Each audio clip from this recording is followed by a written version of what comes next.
इमाम हुसैन अलैहिस्सलाम और उनके वफादार साथियों का चेलम करीब आ रहा है, वैसे वैसे हुसैनियों के दिलों की धड़कनें तेजी होती जा रही हैं।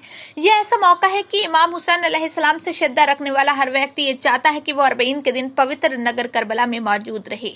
पैगंबर इस्लाम सल्लल्लाहु अलैहि वसल्लम के पवित्र परिजनों के कथनों में बताया गया है कि मोमिन की एक निशानी अरबईन की जियारत है। इमाम हुसैन के चेहलम के दिन करबला में उपस्थित का अपना एक विशेष महत्व है। हालांकि हदीसों की किताबों में साल के कुछ विशेष दिनों के लिए खास चीजें और दुआओं को बयान किया गया है, लेकिन इमाम हुसैन के चेहलम का विषय इन सबसे बिल्कुल अलग है। अरबईन के दिन विश्व के कोने कोने से इमाम हुसैन के श्रद्धालु करबला पहुंचते हैं। वो लोग मीलों दूर का सफर तय करके पूरी निष्ठा और हर प्रकार के खतरों को अनदेखा करते हुए पवित्र नगर करबला आते हैं। इनमें बहुत से इमाम के चाहने वाले ऐसे भी हैं जो दसियों नहीं बल्कि सैकड़ों मील का सफर तय करके करबला पहुंचते हैं।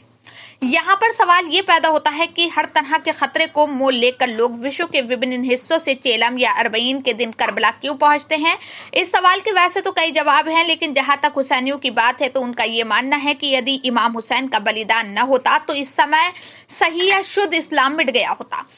इमाम हुसैन अलैहिस्सलाम ने करबला में अपनी और अपने परिजनों की कुर्बानी देकर वास्तविक इस्लाम की रक्षा की और इसे बचा लिया।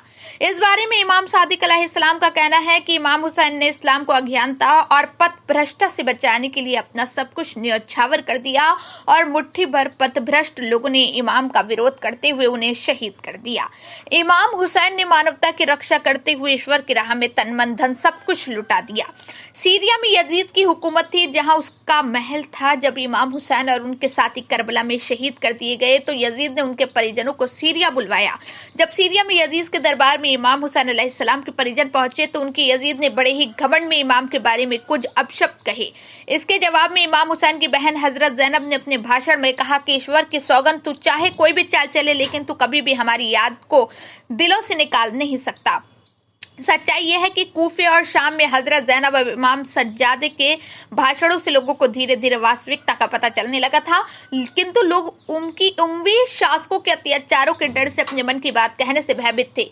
20 सफर अर्थात चेहलम के दिन इमाम के परिजनों का काफिला शाम से मदीने की वापसी में करबला पहुंचा। चेहलम के दिन जाबिर बिन अब्दुल्ला, अतिया ऊफी और बनी हाशिम के कुछ लोग करबला में उपस्थित थे। इस प्रकार इमाम हुसैन अलैहिस्सलाम का पहला चेलम करबला में इमाम की कब्र पर मनाया गया। पवित्र कुरान में मोमिनों से कहा गया है कि वो आयामुल्लाह को याद रखें ताकि ईश्वर की ये महान दिन भुलाए न जा सके। अरबईन या इमाम हुसैन का चेलम भी आयामुल्लाह है। चेहलम के दिन इमाम के चाहने वाले उनके प्रति अपनी शिद्दत और निष्ठा का भरपूर प्रदर्शन करते हैं। इमाम हुसैन ने दुनिया को जुल्म और जालिम की पहचान बताने और मानवता की रक्षा की खातिर अपने पूरे परिवार की कुर्बानी दे दी। वो मानवता के लिए महान आदर्श हैं। ईश्वर ने उनकी इस कुर्बानी के बदले मोमिनों के दिलों में उनका प्रेम भर दिया है।